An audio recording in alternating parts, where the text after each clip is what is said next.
अगर आप चैनल पर नए हैं तो कृपया सब्सक्राइब जरूर करना और कहानी को शुरू से अंत तक देखना। लुटेरी बहू की कहानी।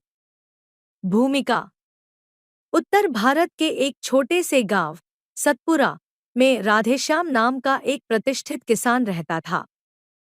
राधेश्याम का परिवार बहुत ही संपन्न था और गांव में उनका अच्छा मान सम्मान था। उनके दो बेटे थे, बड़े बेटे का नाम राजू और छोटे बेटे का नाम श्यामू। राजू की शादी गांव की ही एक लड़की गीता से हुई थी। गीता एक बहुत ही साधारण और सादी सी लड़की थी जिसने अपनी जिम्मेदारियों को पूरी निष्ठा के साथ निभाया। शादी का प्रस्ताव। श्यामू की उम्र भी शादी लायक हो गई थी, इसलिए राधेश्याम और उनकी पत्नी कमला देवी ने श्यामू की शादी के लिए एक सुंदर और संस्कारी बहू ढूंढनी शुरू की। एक दिन राधेश्याम के एक पुराने मित्र ने उन्हें शहर में रहने वाली एक लड़की के बारे में बताया। लड़की का नाम रंजना था। रंजना दिखने में बहुत ही खूबसूरत थी और उसके परिवार वाले भी काफी संपन्न थे। राधेश्याम और कमला देवी को लगा कि रंजना उनके परिवार के लिए एक अच्छी बहू साबित होगी। शादी और नई बहू का स्वागत। शादी धूमधाम से हुई और रंजना ने श्यामू के घर में कदम रखा। पहली नजर में ही रंजना ने सभी का दिल जीत लिया। वह बहुत ही खूबसूरत और सजीजी रहती थी, लेकिन किसी को यह अंदाजा नहीं था कि रंजना के मन में कुछ और ही चल रहा था। रंजना का असली चेहरा। शादी के कुछ ही दिनों बाद रंजना ने अपने असली रंग दिखाने शुरू कर दिए। वह अपने ससुराल वालों से बेमतलब की मांगे करने लगी। उसे हर चीज में सबसे अच्छा और महंगा चाहिए था। वह घर के कामों में भी हाथ बंटाने से बचती और ज्यादातर समय आराम करती या महंगे वस्त्र और गहनों की मांग करती। साजिश की शुरुआत। रंजना का असली उद्देश्य था राधेश्याम के घर की संपत्ति हड़पना।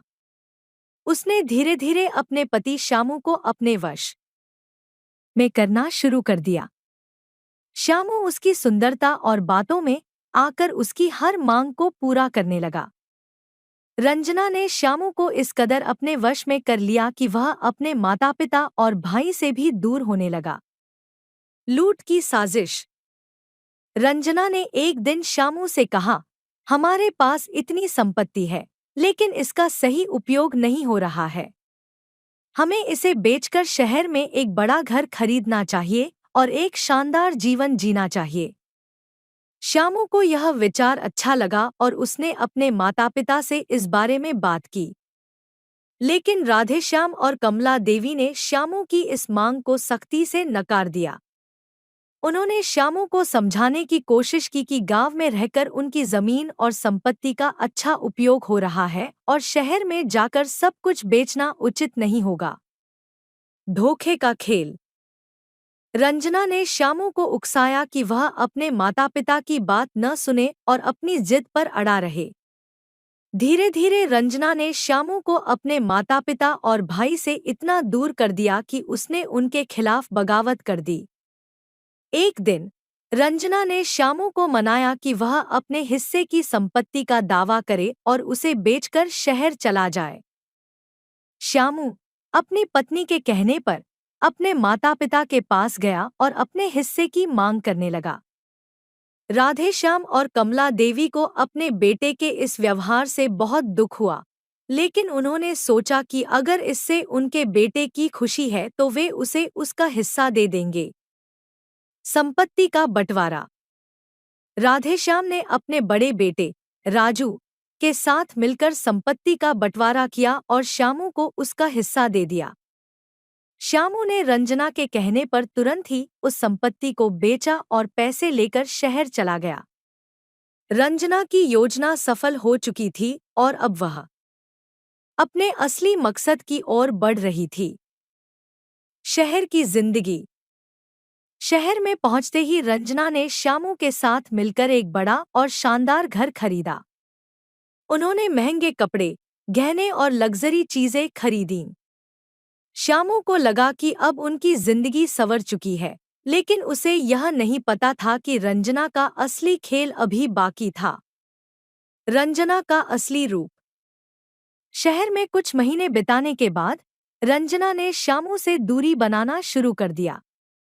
वह अक्सर बहाने बनाकर बाहर जाती और श्यामू को घर पर अकेला छोड़ देती।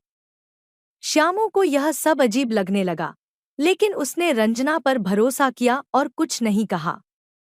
विश्वासघात।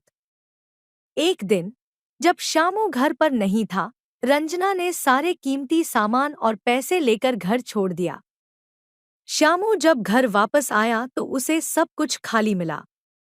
रंजना ने उसे धोखा देकर सब कुछ लूट लिया था और गायब हो गई थी। श्यामू ने बहुत खोजबीन की, लेकिन रंजना का कोई पता नहीं चला। घर वापसी। श्यामू को अपनी गलती का एहसास हुआ और वह बहुत पछताया। वह अपने माता-पिता और भाई के पास वापस गांव लौटा। उसके माता-पिता और भाई ने उसे माफ कर दिया और फिर से अपने घर में शामिल कर लिया। श्यामू ने समझा कि असली खुशी और सुकून अपने परिवार के साथ ही है।